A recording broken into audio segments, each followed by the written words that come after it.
মোহাম্মদ সাল্লাল্লাহু আলাইহি সাল্লামকে ভুলেও কখনো হুজুর বলবেন না, বলা যায় না। এটা হচ্ছে বেদাতীদের কথা, এটা হচ্ছে তরিকাপন্থীদের কথা। শরীয়তের ক্ষেত্রেও আল্লাহর নবী মানুষ হিসেবে ভুল করেছেন। রাসূল সাল্লাল্লাহু আলাইহি সাল্লামকে হুজুর সাল্লাল্লাহু আলাইহি সাল্লাম বলা যাবে? ইসলাম সিদরাতুল মুনতাহা পার হয়েছেন, জিবরিল পার হতে পারে নাই। আমার রাসূল যদি এখানে আসে, সেই নূর বরদাস্তের ক্ষমতা তোমার আমার নাই। এই কাজ্জাব বিন ইবলিস নিয়ে করার একটা সীমানা আছে, মিয়া দালাল হওয়ার একটা সীমানা থাকা উচিত। কাজ্জাব বিন ইউসুফ, এই কাজ্জাব এক এক সময় এক একটা ডেলিভারি দেয়। এই বিয়াত হবে একদিন পরে পরে, আরে যেই বিয়াত তুই এটা কই পাইছ? এই বেটা। আসসালামু আলাইকুম দর্শক, আহলে হাদিসের শায়েখ আব্দুর রাজ্জাক বিন ইউসুফ সাহেব বলতেছে, নবী করিম সাল্লাল্লাহু আলাইহি ওয়াসাল্লামকে নাকি হুজুর বলা যাবে না, হুজুর বলা নাকি বিদাত। নবী করিম সাল্লাল্লাহু আলাইহি ওয়াসাল্লামকে নাকি হুজুর বলে সম্বোধন করে বিদাতীরা। দর্শক, আসলেই কি তাই? নবী করিম সাল্লাল্লাহু আলাইহি ওয়াসাল্লামকে কি সত্যিই কি হুজুর বলা যাবে না? হুজুর বলা কি আসলেই বিদাত, নাকি হুজুর বলা জায়েজ আছে? আজকের এই ভিডিওটি মনোযোগ সহকারে দেখলেই আপনারা সবকিছু ক্লিয়ার হয়ে যাবেন। আজকের এই ভিডিওটি খুবই গুরুত্বপূর্ণ হতে চলেছে, তাই বলছি ভিডিওটি কেউ স্কিপ করবেন না। তো দর্শক, আজকের এই বিষয়ে জনপ্রিয় প্রসিদ্ধ কয়েকজন আলেমের মুখ থেকে আলেমদের মতামত জানবো। এই আলেমদের মধ্য থেকে যে আলেমদের মতামত সহিহ কুরআন হাদিস এবং দলিল ভিত্তিক মনে হবে, সেটি আপনারা আপনাদের বিবেক দিয়ে গ্রহণ করবেন। তো দর্শক, চলুন বিস্তারিত আলেমদের মুখ থেকে শুনে আসি। এখানে আরেকটা জরুরি কথা বলতে চাচ্ছি, সেটা মনে রাখবেন। সাহাবীগণ জীবদ্দার সাথে বলেছেন যে ইয়া রাসূলুল্লাহ, রাসূলুল্লাহ, রাসূলুল্লাহ বলেছেন, আল্লাহর রাসূল বলেছেন। কখনো তারা মুখ দিয়ে উচ্চারণ করেননি হুজুর। আলেম ওলামাকে হুজুর বলা যায়, কিন্তু আল্লাহর রাসূলকে হুজুর বলা যায় না। হুজুর শব্দটা হাজির থেকে নির্গত, যার অর্থ হলো উপস্থিত। তার মানে তিনি মারা যাননি, ওই জন্যই তো তারা ওই দুরূদ পড়তে পড়তে ইয়া নবী সালাম আলাইহি, তার মানে লাভ দিয়ে দাঁড়িয়ে যায়, তিনি চলে এসেছেন। তিনি তো এখনো মরেননি, কবর থেকে উঠে চলে এসেছেন। এই জন্য মুহাম্মদ সাল্লাল্লাহু আলাইহি সাল্লামকে ভুলেও কখনো হুজুর বলবেন না, বলা যায় না। এটা হচ্ছে বেদাতীদের কথা, এটা হচ্ছে তরিকাপন্থীদের কথা, এটাই ইরান থেকে এসেছে, এটাই হচ্ছে পাক ভারতের বেদাতীদের কথা। কখনো সাহাবীগণ বলেননি হুজুর। সাহাবীগণ বলেছেন আল্লাহ রাসূল বলেছেন, রাসূলুল্লাহ বলেছেন, ইয়া রাসূলুল্লাহ। এই মরার পরেও ওই মুমিন লোকটা বলছেন হুয়া রাসূলুল্লাহ, তিনি হচ্ছেন আল্লাহ রাসূল। যার বাংলা হুয়া রাসূলুল্লাহ, তিনি হচ্ছেন আল্লাহ রাসূল। তিনি তো এভাবে উত্তরে বলছেন না, তিনি হচ্ছেন হুজুর পাক সাল্লাল্লাহু আলাইহি সাল্লাম। এ কথা বলছেন না, হুজুর পাক সাল্লাল্লাহু আলাইহি সাল্লাম। হুজুর মানে উপস্থিত। আলেম ওলামাকে হুজুর বলা যেতে পারে, কেন? আলেম ওলামার ব্যাপারে কেউ বলবে না যে উনি কবর থেকে চলে এসেছেন, যে আমাদের এখানে উপস্থিত হয়ে গেছে। তবু তরিকাপন্থীর কারো কারো এরকম ধারণা হতেও পারে।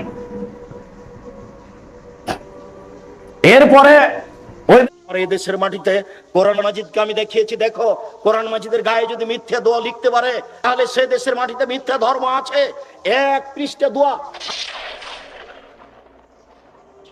6 মাস যাবত খুঁজে আমি লা ইলাহা ইল্লাল্লাহ মুহাম্মদ রাসূলুল্লাহ বের করতে পারি না, আছে কোথায়? কোথায় আছে? শেষ পর্যন্ত হয়রান হয়ে গেলাম, রাত দিনের বলা হাদিস সেটাই খুঁজে পাই না। লা ইলাহা ইল্লাল্লাহ মুহাম্মদ রাসূলুল্লাহ কোথায় আছে? কোথায় আছে? শরীয়তের ক্ষেত্রেও আল্লাহর নবী মানুষ হিসেবে ভুল করেছেন। ভুল করেননি? তাহলে আপনি মাতবরি করেন কেন? এত ভুল সংশোধন করে দিয়েছেন কে? আল্লাহ। প্রশ্ন হচ্ছে, রাসূল সাল্লাল্লাহু আলাইহি সাল্লামকে হুজুর সাল্লাল্লাহু আলাইহি সাল্লাম বলা যাবে, কিংবা হযরত মুহাম্মদ সাল্লাল্লাহু আলাইহি সাল্লাম বলা যাবে? ফেরেশতাদের নামের পরে আ যোগ করা কি বাধ্যতামূলক? যেমন হযরত জিবরিল, মিকাইল, ইসরাফিল, আজরাইল আলাইহিস সালাম, কিংবা সাহাবাদের নামের আগে হযরত আবু বকর বা হযরত আয়েশা। এটা আপনার একটা লম্বা প্রশ্ন, তবে আমরা সংক্ষেপে একটু উত্তর দিচ্ছি। প্রথমত, রাসূলুল্লাহ সাল্লাল্লাহু আলাইহি সাল্লামকে হুজুর সাল্লাল্লাহু আলাইহি সাল্লাম বলার জন্য কারণ কি জিজ্ঞাসা করুন, কি কারণে বলছে? অনেক সময় মানুষ না জেনে বলে থাকে। তো না জেনে বললে তাকে জানাতে হবে যে ভাই, হুজুর সাল্লাল্লাহু আলাইহি ওয়াসাল্লাম বলেন না, রাসূলুল্লাহ সাল্লাল্লাহু আলাইহি ওয়াসাল্লাম বলেন।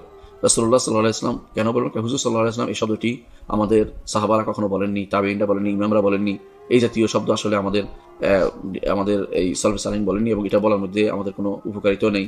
হুজুর বলে যে যেটা বলছেন, এটা পরবর্তীতে আবিষ্কার, শুধু এটা থেকে দূরে থাকবেন। এখন প্রশ্ন হচ্ছে, হুজুর কেন বলা হয়, এটা আগে জানা দরকার। হুজুর শব্দের দুইটা অর্থ করা হয়, একটা হচ্ছে উপস্থিত হুজুর, যেমন হাজারানে মজলিস বলা হয় উপস্থিত যারা, আর একটা হুজুর অর্থ সম্মানিত। তো এখন যদি সম্মানিত অর্থ করা হয়, তাহলে জায়েজ হবে, সত্য হলে জায়েজ হবে। কিন্তু সমস্যা হচ্ছে বেশিরভাগ মানুষ এই সম্মানিত অর্থ না করে হুজুর অর্থ তিনি হাজির নাজির অর্থে করেন। এই জন্য যেহেতু যে কোনো জিনিস নিয়ম হচ্ছে সন্দেহজনক কোনো শব্দ হলে যেটাতে ভালো মন্দ উভয় দিকে নেওয়া যায় সেটা পরিত্যাগ করতে হয়। এই জন্য আমরা হুজুর সাল্লাল্লাহু আলাইহি ওয়াসাল্লাম বলা পরিত্যাগ করতে আপনাদেরকে বলি, এবং আমরা নিজেরাও বলি না কখনো হুজুর সাল্লাল্লাহু আলাইহি ওয়াসাল্লাম, আমরা বলি রাসূলুল্লাহ সাল্লাল্লাহু আলাইহি ওয়াসাল্লাম। আপনিও রাসূলুল্লাহ সাল্লাল্লাহু আলাইহি ওয়াসাল্লাম বলবেন, সাহাবায়ে কেরাম রাসূলুল্লাহ সাল্লাল্লাহু আলাইহি ওয়াসাল্লাম বলতেন, নবী আল্লাহ বলতেন, রাসূলুল্লাহ বলতেন, রাসূলুল্লাহ বলতেন, নবীউল্লাহ বলতেন, আমরা সেভাবে বলি। কিন্তু আমরা এই হুজুর সাল্লাল্লাহু আলাইহি ওয়াসাল্লাম আমরা বলি না। বেদাতীদের এখন একটা শেয়ার হয়ে গেছে হুজুর সাল্লাল্লাহু আলাইহি ওয়াসাল্লাম বলা, কারণ তারা মনে করে হুজুর অর্থ হাজির নাজির, যেখানে সেখানে হাজির নাজির মনে করে। এটা তো আপনি জানেন যে হাজির নাজিরের মশলা যদি হাজির মনে করে বেদাতি আকীদা, নাজির মনে করা হলে কুফরি আকীদা, শিরকি আকীদা, তো দুইটা একসাথে হয়ে যাচ্ছে। সেই জন্য রাসূলুল্লাহ সাল্লাল্লাহু আলাইহি ওয়াসাল্লামকে হুজুর সাল্লাল্লাহু আলাইহি ওয়াসাল্লাম না বলার জন্য আমরা বলবো। যদি কেউ মনে করেন যে আমি সম্মানার্থে বলছি, হুজুর অর্থ সম্মান আছে সেই অর্থে বলছি, তো তাকে বলবো যে এই সম্মান যেহেতু সাহাবায়ে কেরাম দেখায়নি, তাবেঈনরা দেখায়নি, ইমামরা দেখাননি, আমাদের পূর্ববর্তী কেউ বলেনি, আমরা এই ব্যবহারটা থেকে আমরা একটু দূরে থাকি। আমরা যেইটা আমাদের সালফে সালিন করেছেন, তারা রাসূলকে বেশি ভালোবাসতেন আমাদের চেয়ে, তাদের কথাটাই আমরা গ্রহণ করি এবং আমরা রাসূলুল্লাহ সাল্লাল্লাহু আলাইহি ওয়াসাল্লাম বলি। এরপর আপনি প্রশ্ন করেছেন হযরত মুহাম্মদ সাল্লাল্লাহু আলাইহি ওয়াসাল্লাম কি বলা যাবে? দেখুন, হযরত এবং হুজুর দুইটা কাছাকাছি শব্দ। এটা যদি আপনি বলেন হযরত অর্থ হাজির অর্থ করেন তাহলে বলা যাবে না, আর যদি হুজুর অর্থ সম্মানিত অর্থ বলেন তাহলে বললে গুনাহ হবে না, কিন্তু এটা পরিত্যাগ করাটা উচিত। এই জন্য আমরা একটু আগেও বলেছি, এই জন্য কারণ এই শব্দটি একটি সন্দেহজনক শব্দ, আর সন্দেহজনক শব্দ থেকে বেঁচে থাকার জন্য রাসূলুল্লাহ সাল্লাল্লাহু আলাইহি ওয়াসাল্লাম আমাদেরকে নির্দেশ দিয়েছেন। তিনি বলেছেন আল হালালু বায়্যিনুন ওয়াল হারামু বায়্যিনুন ওয়া বাইনাহুমা উমুরুন মুশতাবিহাতুন, হালাল স্পষ্ট, হারাম স্পষ্ট, এর মাঝখানে কিছু আছে সন্দেহজনক। ফামান ইস্তাবরা আলি দীনি ফামান ইত্তাকা শুবহাত ফাকাদ ইস্তাবরা আলি দীনি ওয়া ইরদিহি, যে কেউ সন্দেহজনক জিনিস থেকে বেঁচে থাকবে সে তার নিজের সম্মান এবং দিনকে বাঁচাতে পারলো। এই জন্য আমরা এমন শব্দ ব্যবহার করবো না যেই শব্দটি আমাদের সালাফরা ব্যবহার করেনি, এবং অর্থ বিভিন্ন হতে পারে, এবং শিরকি অর্থ আসতে পারে যেখানে, এবং কুফরি অর্থ আসতে পারে। এই জন্য আমরা হুজুর সাল্লাল্লাহু আলাইহি ওয়াসাল্লাম, হযরত মুহাম্মদ সাল্লাল্লাহু আলাইহি ওয়াসাল্লাম না বলে মুহাম্মদুর রাসূলুল্লাহ সাল্লাল্লাহু আলাইহি ওয়াসাল্লাম বলবো। আর আপনি বলেছেন যে বলবো কিনা, না বলবেন না, সাল্লাল্লাহু আলাইহি ওয়াসাল্লাম বলবেন, পুরোটা বলবেন। বলার মধ্যে কোনো ফায়দা নেই, বরং গুনাহ। রাসূলুল্লাহ সাল্লাল্লাহু আলাইহি ওয়াসাল্লাম বলেছেন সবচেয়ে বড় কৃপণ হচ্ছে ওই ব্যক্তি যার কাছে আমার নাম উচ্চারণ করার হতো সে সাল্লাল্লাহু আলাইহি ওয়াসাল্লাম পড়লো না, এই বড় কৃপণ। এবং রাসূলুল্লাহ সাল্লাল্লাহু আলাইহি ওয়াসাল্লাম এটা বলেছেন, এবং রাসূলুল্লাহ সাল্লাল্লাহু আলাইহি ওয়াসাল্লাম এটাও বলেছেন যে এটা এই কৃপণতা, এই কৃপণতার ব্যাপারে রাসূলুল্লাহ সাল্লাল্লাহু আলাইহি ওয়াসাল্লাম সাবধান করেছেন। অনুরূপভাবে রাসূলুল্লাহ সাল্লাল্লাহু আলাইহি ওয়াসাল্লাম বললে আপনি পুরো সওয়াব পেয়ে যেতেন। আপনি একবার সাল্লাল্লাহু আলাইহি ওয়াসাল্লাম বললেন, আল্লাহ তাআলা 10 বার আপনার কথা স্মরণ করতো, ফেরেশতারা আপনাদের দোয়া করতো। এই বিরাট সুযোগ থেকে মাহরুম হয়ে গেল আপনি যখন বললেন। বলার কারণে আপনি সব থেকে মাহরুম হয়ে গেলেন। এই জন্য কখনো হযরত মুহাম্মদ এইভাবে বলবো না, আমরা রাসূলুল্লাহ সাল্লাল্লাহু আলাইহি ওয়াসাল্লাম পুরোটাই লিখবো। আমরা যখন খাতায় লিখবো, কাগজে লিখবো, পুরোটাই লিখবো। এই জন্য আলহামদুলিল্লাহ আমাদের কোনো বইতে আমরা সাধারণত এগুলি আমরা লিখি না, আমরা পুরোটাই লিখি। কারণ একজন মানুষ পড়লে পুরোটা পড়তে বাধ্য হবে, এবং সওয়াবটা রাসূলুল্লাহ সে নিজেও পাবে, এবং রাসূলুল্লাহ সাল্লাল্লাহু আলাইহি ওয়াসাল্লামের নির্দেশ মোতাবেক যে তিনি যে বলেছেন যে আমার নাম পড়লে তোমরা সালাত পড়িও, সেটা এই বাস্তবায়িত হবে। সাথে প্রশ্ন করেছে এরপরে ফেরেশতাদের নামের পরে যোগ করা যাবে কিনা বাধ্যতামূলক? ফেরেশতার নামের পরে বলবেন না, আলাইহিস সালাম বলবেন, আলাইহিস সালাম বলবেন। এটা তাদের প্রতি সম্মান প্রদর্শন এবং তাদের প্রতি দোয়া করা, তারাও আপনার প্রতি দোয়া করবে, আল্লাহর পক্ষ থেকে দোয়া আসবে। এবং ফেরেশতারা ঈমানদারদের ভালো চায়, ফেরেশতারা ঈমানদারদের প্রতি দোয়া করে। আল্লাহ তাআলা বলছেন, ফেরেশতারা বলে রব্বানা ওয়াসআতা কুল্লা শাইইন রাহমাতাও ওয়া ইলমা ফাগফির লিযাযিনা তাবু ওয়াত্তাবাউ সাবিলাকা ওয়া কিম আযাবাল জাহিম। আল্লাহ তাআলা বলেন যে ফেরেশতারা দোয়া করে, আল্লাহ রব্বানা আপনি ঈমানদারদের ক্ষমা করে দিন, যারা আপনার পথ অনুসরণ করে চলে, তাদেরকে জাহান্নাম থেকে মুক্ত করে দিন এবং তারা জান্নাত দিন। এই দোয়াটা ফেরেশতারা করতে থাকে। সুতরাং আপনি তাদের জন্য আলাইহিস সালাম বলবেন, শুধু জিবরিল নাম বা মিকাইল এভাবে নাম বলবেন না। সুতরাং আপনি যখন জিবরিল বলবেন, মিকাইল বলবেন, ইসরাফিল বলবেন, তখন আপনি অবশ্যই সাল্লাল্লাহু আলাইহি ওয়াসাল্লাম বলতে পারবেন, আলাইহিস সালাম বলতে পারবেন, অথবা আলাইহিস সালাতু ওয়াস সালাম দুইটা বলতে পারবেন, অথবা সাল্লাল্লাহু আলাইহি ওয়াসাল্লাম বলতে পারবেন। এতে কোনো সমস্যা নেই। সাল্লাল্লাহু আলাইহি ওয়াসাল্লাম সমস্ত নবীদের জন্য বলা যায়, আমাদের নবীর জন্য খাস নয়। সাল্লাল্লাহু আলাইহি ওয়াসাল্লাম সমস্ত নবীদের জন্য বলা যায়। তবে মনে রাখবেন, নবী ছাড়া অন্য কারোর জন্য সাল্লাল্লাহু আলাইহি ওয়াসাল্লাম ব্যবহৃত, নবী ছাড়া কেউ করতে অধিকার নেই। নবী নিজে বলতে পারবেন, আপনি বলতে পারবেন না। এবং অনুরূপভাবে আলাইহিস সালাতু ওয়াস সালাম শুধু নবীদের জন্য খাস। যারা শিয়ারা সাধারণত এটা করে থাকে, আবু বকর, যারা আলী রাদিয়াল্লাহু আনহু বংশধরদের জন্য ব্যবহার করে থাকে, এটা আসলে সুন্নাহ মোতাবেক নয়। তবে কেউ বলে থাকেন যে বুখারীতে কেউ ব্যবহার করছে বা ব্যবহার করলে একক সিদ্ধান্ত, এটা আসলে শরীয়ত সম্মত নিয়ম নয়। শরীয়ত সম্মত নিয়ম হচ্ছে এটা নবীদের জন্য সাল্লাল্লাহু আলাইহি ওয়াসাল্লাম অথবা আলাইহিস সালাতু ওয়াস সালাম অথবা আলাইহিস সালাম এভাবে বলবেন। আর যারা সাহাবীরা আছেন তাদের জন্য রাদিয়াল্লাহু আনহু, রাদিয়াল্লাহু আনহুম আরদাহুম, রাদিয়াল্লাহু আনহু, রাদিয়াল্লাহু আনহুম, রাদিয়াল্লাহু আনহা এগুলো ব্যবহার করবেন। আর যারা ইমাম আছে তাদের জন্য আপনি রাহিমাহুল্লাহ ব্যবহার করবেন বা রাহমাতুল্লাহ আলাইহি ব্যবহার করবেন। আর যদি দেখেন যে দোয়া করার ইচ্ছা হয়, খবর হিসেবে না, খবর হিসেবে না, তখন রাদিয়াল্লাহু আনহু বললে তখন জায়েজ হবে ইমামদের জন্য, কিন্তু তাদের জন্য আলাইহিস সালাম এটা বলবেন না, কারণ এটা নবীদের জন্য খাস, এটা হচ্ছে বিশুদ্ধতম মত। অন্যদের জন্য ব্যবহার করার অর্থ হচ্ছে একটা নিয়মকে বেনিয়ম করে অনিয়ম পরিণত করা। অনিয়ম করা যাবে না কোনোভাবেই। অনিয়ম করা এটা শিয়াদের কাজ বা তার দ্বারা প্রভাবিত লোকদের কাজ, অথবা যারা ভুল করেছে, এমনকি যে কেউ করুক না কেন, এটা ভুল পথের পথিক, তারা এটা সঠিক পথে করেনি। এমন কোনো মুহাদ্দিস বললেও, কোনো ইমাম বললেও তার পথে এটা ভুল হয়েছে, এটা মেনে নিতে হবে। এটা কারণ এইভাবে সালাতু সালাম পেশ করার বিষয়টি শুধুমাত্র এই নবীদের সাথে খাস এবং ফেরেশতাদের জন্য খাস। ফেরেশতাদের জন্য কেন খাস? আল্লাহ তাআলা কোরআনে কারীম বলেছেন, আল্লাহু ইয়াসতাফি মিনাল মালাইকাতি রাসূলান ওয়া মিনান নাস। মানুষদের থেকে রাসূল আল্লাহ তাআলা ইস্তেফা পছন্দ করেছেন নবীদের থেকে। নবীদের মধ্যে এদের মধ্যে বিখ্যাত হচ্ছে জিবরিল, মিকাইল, ইসরাফিল। আর আপনি একটা কথা বলেছেন যে আজরাইল নামে আসলে কোনো ফেরেশতা নেই, এই জন্য আজরাইল বলবেন না, বলবেন মালাকুল মউত বলবেন। মালাকুল মউত আলাইহিস সালাম বলতে পারবেন। মালাকুল মউত, শুধু মালাকুল মউত বলতে পারবেন, কোনো সমস্যা নেই। মালাকুল মউতকে গালি দিবেন না। মালাকুল মউত দায়িত্বপ্রাপ্ত মাত্র, আল্লাহ নির্দেশে রূহ কবজ, জান কবজের দায়িত্বপ্রাপ্ত মাত্র, সুতরাং তাকে আজরাইল বলবেন না। আজরাইল নাম কোরআনও আসে নাই, হাদিসেও আসে নাই। আজরাইল নামটি কোথাও, এটা শুধুমাত্র কোনো পূর্ববর্তী কোনো ধর্মের কিতাবে থাকতে পারে, আমরা পাইনি। আবার কোনো নাও থাকতে পারে, হয়তো কেউ মিলাইছে, মিকাইলের লগে ইসরাফিল আজরাইল করতে ভালো লাগে, আজরাইল মিলাইছে। আবার কেউ তো শয়তানের নাম আজাজিলও বানাইছে, এটাও বানট। এই দুইটার কোনো দলিল নেই, এগুলি হচ্ছে মানুষের বানানোর দিক। পরবর্তী প্রশ্ন হচ্ছে, এটার সাথে পরবর্তী প্রশ্ন হচ্ছে যে সাহাবীদের নামের আগে হযরত আবু বকররা, হযরত আয়েশারা, এটা বলবেন কিনা? না, সাহাবীদের নামের আগেও আপনি আবু বকর রাদিয়াল্লাহু আনহু বলবেন, হযরত শব্দটা একেবারেই উঠিয়ে দেন আপনার ডিকশনারি থেকে, এবং এটা কোথাও ব্যবহার করবেন না, কারণ এই শব্দটি আমাদের জন্য কোনো, এটা সালাফদের থেকে আগত কোনো নিয়ম নয়, এবং এটা শরীয়ত সমর্থিত শব্দও নয়। এটার বিভিন্ন অর্থ ভুল আছে, আমরা দেখিয়েছি আপনাদেরকে। আর বলবেন না, রাদিয়াল্লাহু আনহু যদি একজন হয় রাদিয়াল্লাহু আনহু, যেমন আবু বকর রাদিয়াল্লাহু আনহু, আর দুইজন হয় রাদিয়াল্লাহু আনহুমা, আর যদি বহু হয়ে যায় রাদিয়াল্লাহু আনহুম, আর যদি কোনো মহিলা হয়, মহিলা সাহাবী হয় রাদিয়াল্লাহু আনহা, আর যদি মহিলা সাহাবী দুইজন হয় রাদিয়াল্লাহু আনহুমা, মহিলা সাহাবী বেশি হলে রাদিয়াল্লাহু আনহুন্না, এভাবে বলবেন। আর যদি সাহাবী পুরুষ নারী সবাই আছে, তখন রাদিয়াল্লাহু আনহুম একসাথে বলবেন, কারণ কোরআন এবং সুন্নাতে পুরুষদের জমির বা পুরুষদের সর্বনামের অধীন করে দিয়েছে নারীদের সর্বনামকে, সুতরাং কেউ যে আনহুম বলে সবাই শামিল হয়ে যায়। আশা করি বিষয়টি আপনার বুঝে আসছে। নূরের যে পাওয়ার, ওই পাওয়ার তো জিবরিলের নূরেও ছিল না। সেজন্য মুহাম্মদ সাল্লাল্লাহু আলাইহি ওয়াসাল্লাম সিদরাতুল মুনতাহা পার হয়েছেন, জিবরিল পার হতে পারে নাই। আমার রাসূল যদি এখানে আসে, সেই নূর বরদাস্তের ক্ষমতা তোমার আমার নাই। এই কাজ্জাব বিন ইবলিস, সে যে একটা কথা বলেছে, এটা আমি মেনে নিতে পারি নাই। কাজ্জাব বিন ইবলিসটারে চিনছেন না আপনারা? এইসব কাজ্জাব বিন ইবলিস আর নাস্তিক ব্লগারদের মধ্যে পার্থক্য কি? আমি তো পাই না। পার্থক্য শুধু লেবাসের। মাহমুদ ইবনুর রবি, ওনার বয়স ছিল 5 বছর। কত? ওনার ব্যাপারে বুখারী শরীফে ব্যাখ্যা গ্রন্থ উমদাতুল কারিতে এসেছে, একদিন নূর নবী সাল্লাল্লাহু আলাইহি সাল্লাম মাহমুদ ওযু করতেছেন, মাহমুদ ইবনুর রবি সামনে যে দাঁড়ায় রাসূলুল্লাহ নূরের চেহারা দেখতেছে, খুশি হয়ে আল্লাহ রাসূল কুলি করছেন তার মুখে।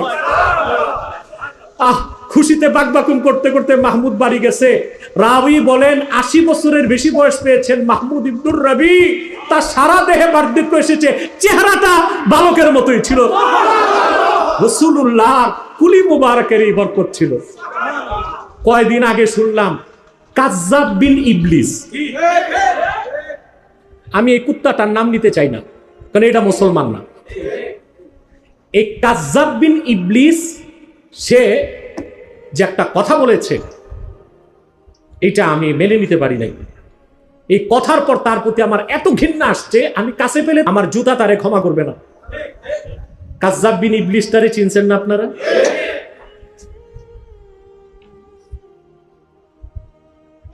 পরে আমি আমার গবেষণা পরিষদে আমার ছাত্রদেরকে বলেছি, এই কাজ্জাব বিন ইবলিসের জবাবটা তোমরা দাও। তারা জবাব দিয়েছে। ওই জবাব খণ্ডনের ক্ষমতা কাজ্জাব বিন ইবলিস একা না, তাদের সব এই যে শায়েখ আছে যত, হেমার ইবনে হেমার, ফারাস ইবনে ফারাস, কেরদা ইবনে কেরদা, এই সব মিলেও জবাব দিতে পারবে না, আল্লাহর কসম পারবে না। তো সে যে কথাটা বলেছে, এটা আমি বলতে পারবো না। যেমন আমরা আমাদেরকে দিয়ে বলি যে আমাদের মুখ থেকে গন্ধ আসতেছে, তো কেউ আমাদেরকে বলল যে মেসওয়াক করেন, এইরকম কথাটি সে মাআযাল্লাহ, এটা বলার মতো আর হিম্মত সাহস আমার নেই। এর জন্য আমি বলছি সে কাজ্জাব বিন ইবলিস, কাজ্জাব বিন ইবলিস। রসুল করিম সাল্লাল্লাহু আলাইহি ওয়াসাল্লাম হাদিসে অসংখ্য হাদিসে আল্লাহ রসুল যখন হেঁটে যেতেন তো কিছুক্ষণ পর সাহাবায়ে কেরাম ওই পথ দিয়ে গেলে তারা বুঝতেন রাসূলুল্লাহ গিয়েছেন মুআত্তার, মিস্কের খুশবু ছড়াইতে থাকতো। আনাস বিন মালিক বলেন, একদিন রাসূলুল্লাহ সাল্লাল্লাহু আলাইহি ওয়াসাল্লাম আমাদের বাড়িতে আসলেন, দাওয়াত দিছি, রান্না বান্না দেরি, আল্লাহ রসুল আরাম করতেছেন, দেখি রসুলুল্লাহর কপাল থেকে ঘাম ঝরতেছে। আমি আনাসকে ডেকে বলি, আনাস, এই যে কাচের শিশি বোতল আছে, এটা নিয়ে যা, রসুলুল্লাহর ঘাম মোবারক বোতলে রাখ, আমরা পরে আতর হিসেবে ব্যবহার করবো। সুবহানাল্লাহ। হাদিসে আছে কাজ্জাব বিন ইবলিস রে হাদিসগুলো পড়ে না? তো এইসব কাজ্জাব বিন ইবলিস আর নাস্তিক ব্লগারদের মধ্যে পার্থক্য কি? আমি তো পাই না পার্থক্য, শুধু লেবাসে। মুহাম্মদ সাল্লাল্লাহু আলাইহি সাল্লাম আল্লাহ যেভাবে সর্বত্র হাজির ওভাবে হাজির হন, তো রাসূলুল্লাহর কাছে কোরআন নিয়ে আসতে জিবরিল কেন লাগলো? মুহাম্মদ সাল্লাল্লাহু আলাইহি নূরের যে পাওয়ার, ওই পাওয়ার তো জিবরিলের নূরেও ছিল না। সেজন্য মুহাম্মদ সাল্লাল্লাহু আলাইহি সাল্লাম সিদরাতুল মুনতাহা পার হয়েছেন, জিবরিল পার হতে পারে নাই। আমার রাসূল যদি এখানে আসে, সেই নূর বরদাস্তের ক্ষমতা তোমার আমার নয়। দালাইলুন নবুয়তের মধ্যে উল্লেখ করেছেন, তিরমিজি শরীফের 3771 নম্বর হাদিস উল্লেখ, মুস্তাদরিকে হাকিমের 6764 নম্বর হাদিস উল্লেখ রয়েছে। আম্মাজান উম্মে সালামা রাদিয়াল্লাহু তাআলা আনহা তিনি বলেন, রাআইতু রাসূলুল্লাহি সাল্লাল্লাহু আলাইহি ওয়াসাল্লাম ফিল মানামি ইয়াবকা ওয়া আলা রাসিহি ওয়া লিহিয়াতিহি তুরাব। অর্থাৎ আমি আল্লাহ রাসূলকে স্বপ্নে দেখলাম, আল্লাহর হাবিবের দাড়ি মুবারক এবং চুল মুবারকে মাটি লেগে আছেন। আমি জিজ্ঞাসা করলাম, মা লাকা ইয়া রাসূলুল্লাহ, ওগো আমার দয়াল নবীজি, কি হয়েছে আপনার? তখন আল্লাহর হাবিব জবাব দিলেন, ক্বালা শাহিদতু কাতলাল হুসাইন আনিফান, আমি এইমাত্র হুসাইনের শহীদ হওয়ার স্থানে উপস্থিত ছিলাম। অর্থাৎ ইমাম হুসাইন কারবালার ময়দানে শহীদ হয়েছেন, সেখানে আল্লাহ রাসূল সাল্লাল্লাহু আলাইহি সাল্লাম হাজির ছিলেন। এই হাদিসে যে সাহিত্য শব্দটা রয়েছে, এই সাহিত্য শব্দের অর্থ দুই দিকে করা যায়। একদিকে হলো ইমাম মুল্লা আলী কারি রাহমাতুল্লাহ আলাইহি, তিনি মিশকাতে শরা মিরকাতে এইভাবে অর্থ করেছেন, ক্বালা শাহিদতু আই হাদারতু কাতলাল হুসাইন আনিফান। ইমাম মুল্লা আলী কারি রহমতুল্লাহ আলাই এই সাহিত্য শব্দের অর্থ করেছেন হাদারতু, অর্থাৎ আমি ওখানে উপস্থিত ছিলাম। হাদারতু, আমি সেখানে উপস্থিত ছিলাম। কাতলাল হুসাইন আনিফান, ইমাম হুসাইন রাদিয়াল্লাহু আনহু যেখানে শহীদ হয়েছেন, ওই শহীদ হওয়ার সময় আল্লাহ রাসূল সাল্লাল্লাহু আলাইহি সাল্লাম সেখানে হাজির ছিলেন।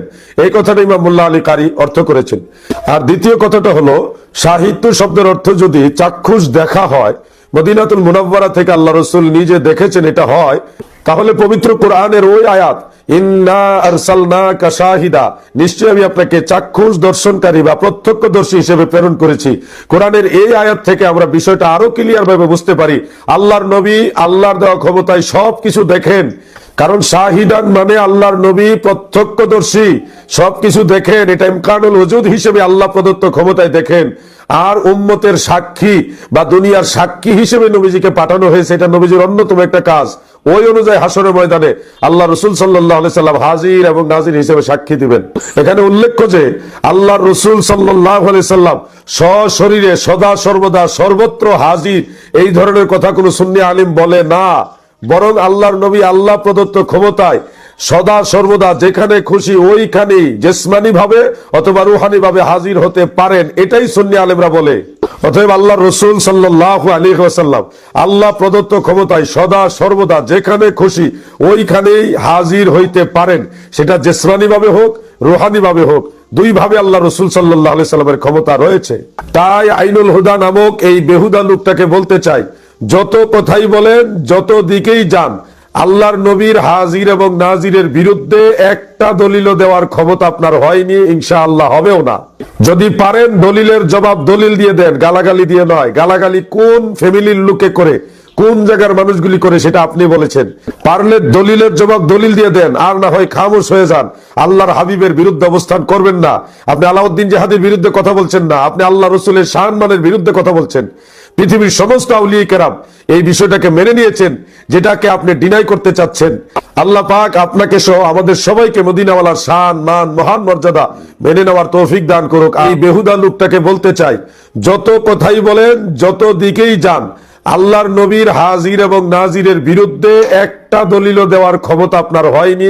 ভাই হুজুর বলতে অনেকে এ ব্যাপারে আপত্তি তোলেন, বলেন যে হুজুর মানে উপস্থিত। হ্যাঁ, এটা ঠিক, হুজুর হাজির। হাজির মানে কি?